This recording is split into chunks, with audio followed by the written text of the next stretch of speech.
Bom dia, meu nome é Gabriel Vinha, faço parte do grupo 15 de transmissão, do trabalho de transmissão de dados. Meu grupo também é composto por João Lucas da Cruz e João Pedro Rebesquim. Eu vou fazer uma introdução sobre o algoritmo ABR que a gente decidiu implementar e um pouco sobre MPEG Dash e sobre sistemas de controle de modo geral. Bom, o algoritmo que a gente escolheu foi o desse artigo que está na tela agora. Ele era o último da lista de artigos no Moodle e tem como base um sistema de controle de ajuste fino. Bom, mas então, o que é um algoritmo ABR? Primeiro, a gente tem que entender o MPEG Dash.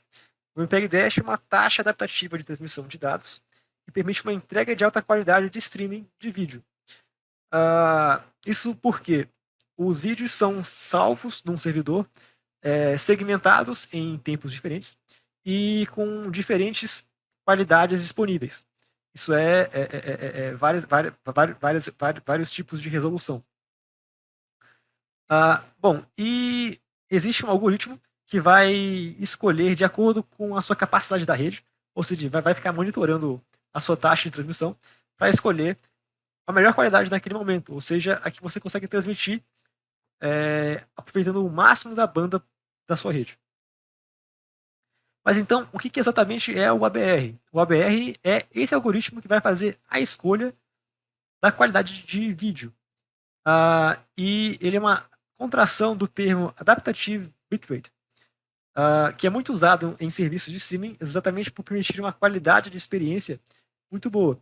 Ou seja, o seu vídeo não vai ficar variando de qualidade muitas vezes com o tempo, o que é uma suavização de vídeo, e você vai poder aproveitar a sua banda, porque você vai escolher exatamente aquela qualidade que permite a máxima utilização da banda sem gerar subutilização ou sobreutilização. Ou seja, você vai atrás da quantidade de taxa de transmissão ideal. O algoritmo que a gente escolheu tem como base sistemas de controle. Então a gente precisa entender algumas características do sistema de controle de modo geral. E o sistema de controle possui malhas de controle, função de transferência, o seu comportamento costuma ser de primeira ou de segunda ordem, ou podemos aproximar por esses modelos, e uma parte importante de todo o sistema de controle é a sua estabilidade. Então vamos fazer algumas definições.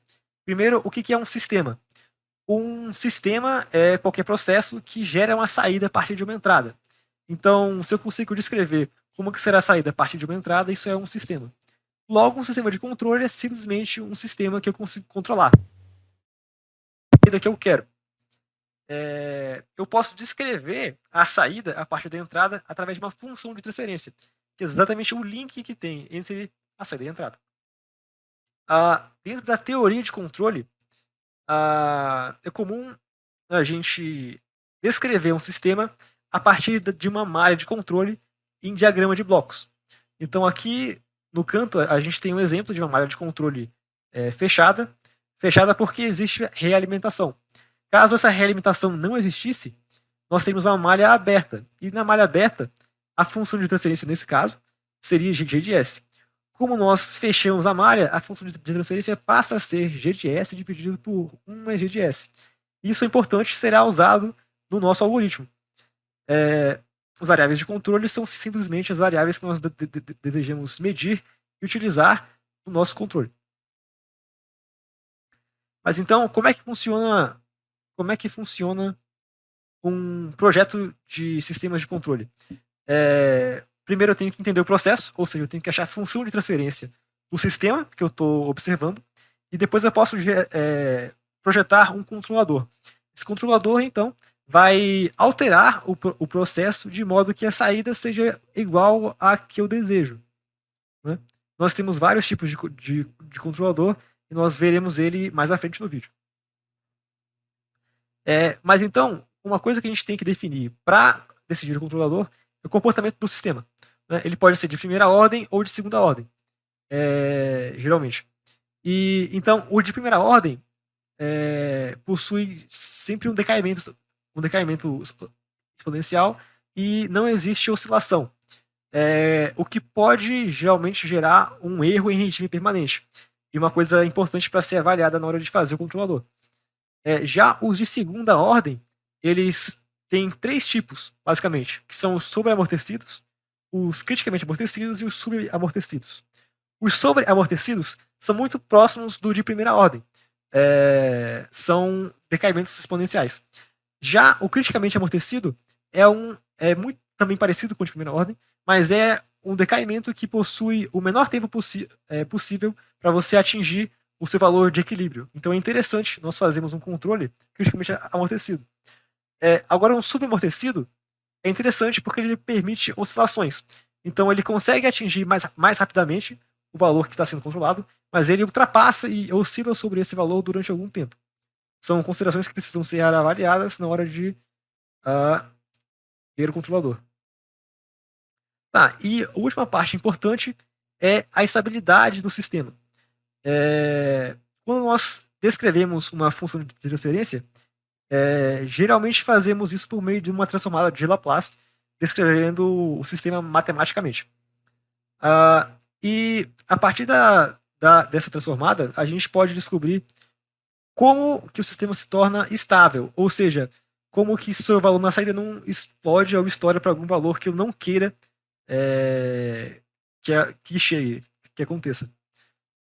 E ao analisar a transformada de Laplace, a gente pode ver nesse exemplo que uma vez que eu tenha um A positivo, esse valor de ft ele tende a infinito quando eu atingo um tempo infinito.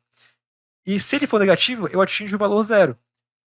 Ou seja, eu consigo ter uma estabilidade quando o meu A é negativo. E esse A é exatamente o polo da função de transferência. Então, para todo o sistema de controle, é interessante que você, no final, descreva uma função de transferência que possua polos negativos, exatamente porque isso garantirá a estabilidade. Olá, eu sou o João Lucas e falarei agora da modelagem e implementação do sistema utilizado no algoritmo ABR. O sistema a ser implementado pelo algoritmo ABR é composto por 2 módulos, um sistema de controle e uma máquina de estados. O sistema de controle é responsável por calcular a qualidade do segmento de vídeo cujo download será feito, enquanto a máquina de estados é responsável por decidir se a qualidade calculada será utilizada ou será baixado um segmento com qualidade inferior ou superior, dependendo do estado anterior da máquina de estados. Para a implementação do sistema de controle, deve ser definido um valor de referência para o tempo de vídeo armazenado no buffer. O objetivo do sistema de controle é fazer com que o valor real do tempo de vídeo armazenado em buffer siga a referência definida. Para isso, ele irá calcular a qualidade dos segmentos de vídeo a serem baixados. Isso para que não haja sobrecarga nem subaproveitamento do buffer e, consequentemente, pausas no vídeo. As variáveis utilizadas para a construção do sistema de controle e para a modelagem do sistema são definidas da seguinte forma. Temos TS, que é o tempo de início do download do segmento K. Temos TE, que é o tempo do fim do download do segmento K. Temos S de K, que é o tamanho do segmento de vídeo em kilobits. Temos X, que é a duração do segmento de vídeo. Temos Q de T, que é o tempo em vídeo armazenado no buffer. Essa é a variável que estamos tentando controlar com o sistema. L de K, que é a qualidade do vídeo selecionada, calculada pelo sistema de controle. Temos L' de K, que é a qualidade do vídeo calculada antes da quantização. Como assim? A qualidade do vídeo calculada antes da quantização é um valor que pode não estar disponível no servidor, cujo download será feito. A quantização é feita para fazer a aproximação do valor calculado para o valor mais próximo disponível no servidor. DE é a taxa de extração do segmento armazenado no buffer para a reprodução do vídeo. E D barra é a taxa média de download do segmento K de vídeo.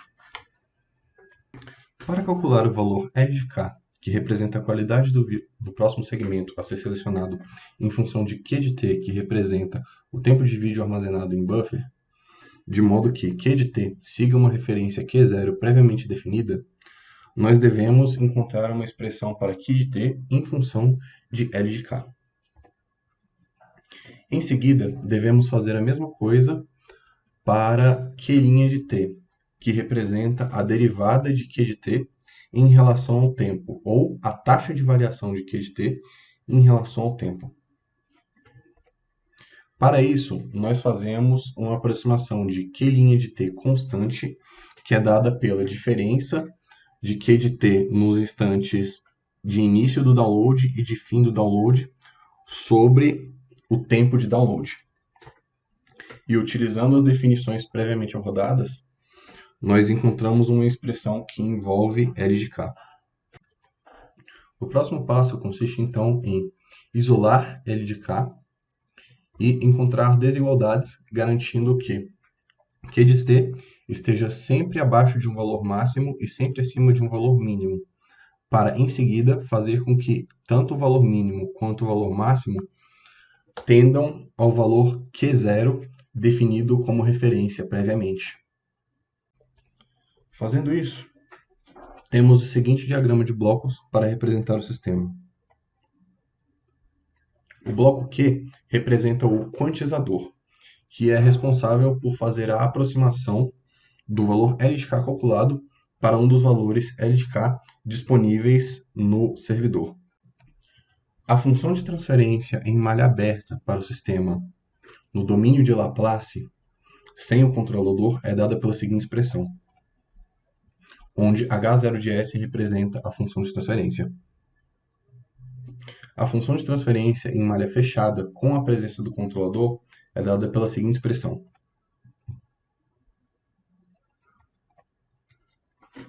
onde HC de S representa a função de transferência em malha fechada e GC de S representa a função de transferência do controlador. Essa função será expressa de maneira diferente a partir do tipo de controlador a ser escolhido. Temos os seguintes tipos de controlador. O controlador proporcional, em que GP de S, ou seja, GC de S na expressão anterior, é igual a KP. Temos o controlador proporcional derivativo. Temos o controlador PI, proporcional integrativo. E temos o controlador PID. Para a implementação do algoritmo ABR, serão testadas essas quatro expressões para o controlador projetado. Para cada tipo de controlador testado, devem ser encontrados os valores das respectivas constantes K. No caso do PID, por exemplo, seriam as constantes Kp, Kd e Ki. Uma vez testados os controladores, deve ser selecionado qual o melhor tipo de controlador, qual a melhor expressão a ser utilizada e implementada a máquina de estados. Uma vez implementado o controlador, deve ser implementada a máquina de estados, que é feita para garantir uma suavização da apresentação do vídeo, ou seja, que não haja mudança brusca de qualidade do vídeo em um curto espaço de tempo. A máquina de estados também garante uma margem de segurança para o buffer, garantindo que não haja sobrecarga ou subutilização do buffer. A máquina de estados apresenta 5 estados distintos. Um estado ocioso, em que não deve ser feito mais o download de segmentos de vídeo. Um estado L0, em que o download de segmentos deve ser feito com a qualidade mínima possível. Um estado L+, em que pode ser feito o download com qualidade maior do que a qualidade que está sendo usada atualmente. Um estado L-, em que deve ser feita a redução na qualidade dos downloads.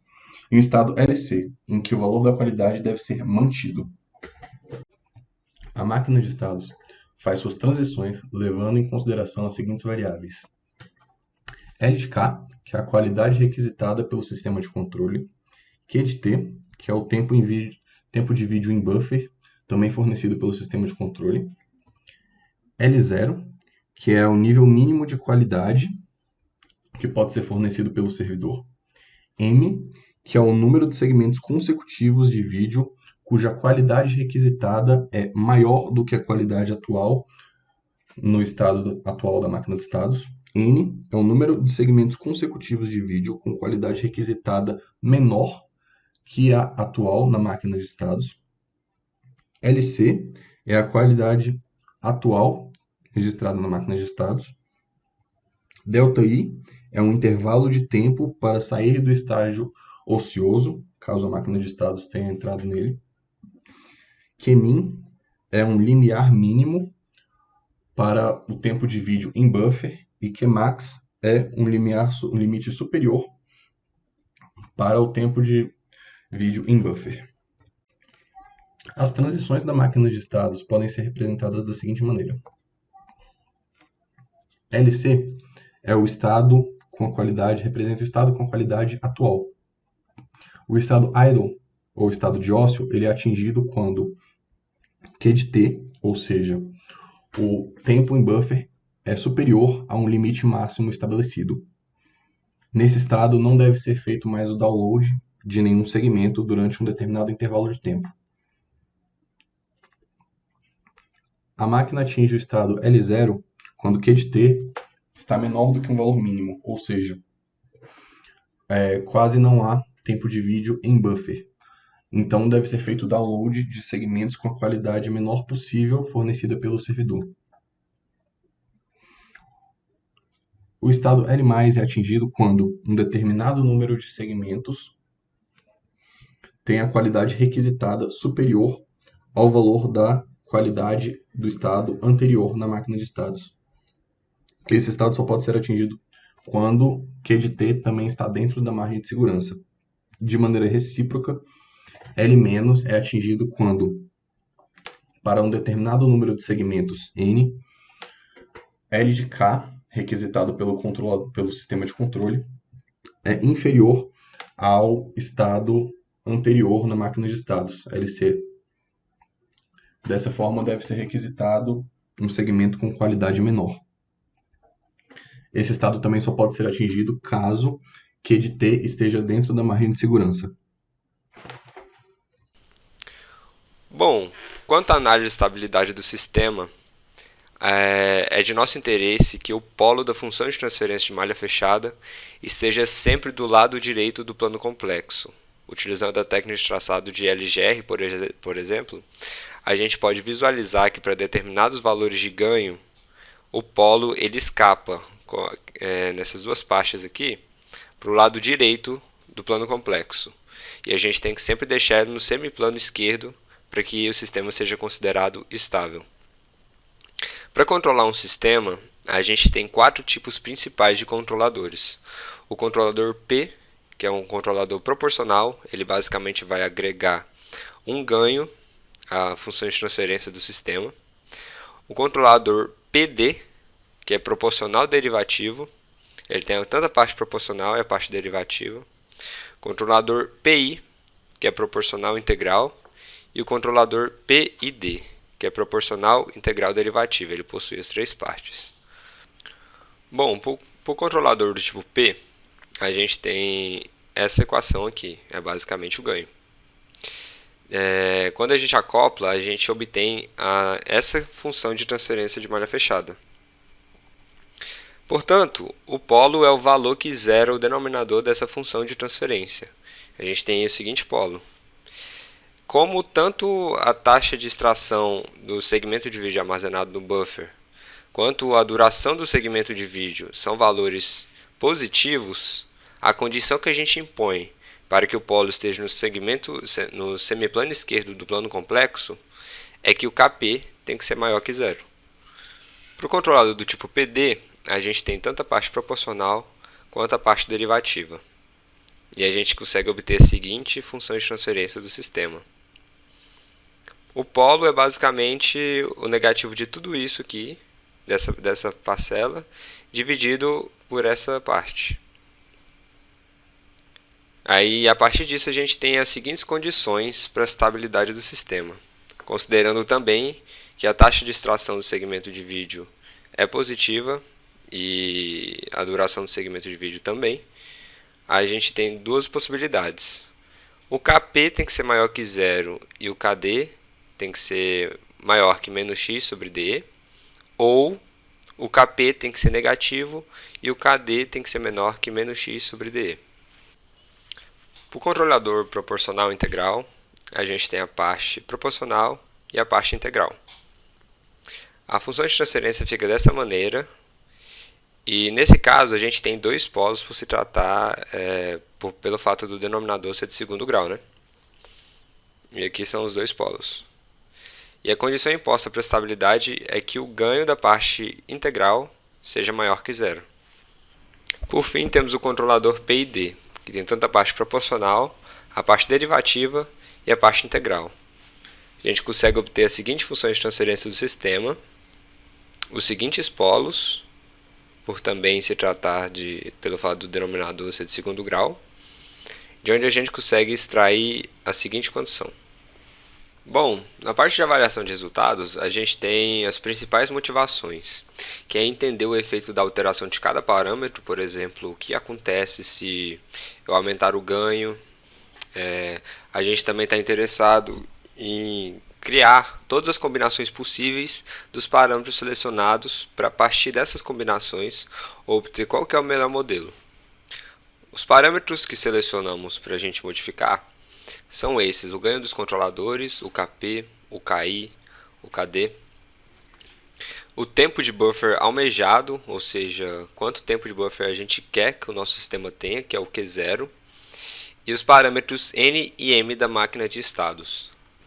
E por fim, a partir do momento que a gente já tem os modelos, a gente precisa comparar para ver qual é melhor de acordo com as seguintes métricas: o tempo de congelamento do vídeo, ou seja, quanto tempo fica parado depois que o buffer esvazia, os eventos de subaproveitamento do buffer, ou seja, quantas vezes o buffer opera com aproveitamento menor do que ele consegue, o aproveitamento da capacidade de download, o número de trocas de qualidade de vídeo e a suavidade. E no fim, a gente gera gráficos comparativos para obter uma visualização mais ilustrativa, mais intuitiva do que está acontecendo.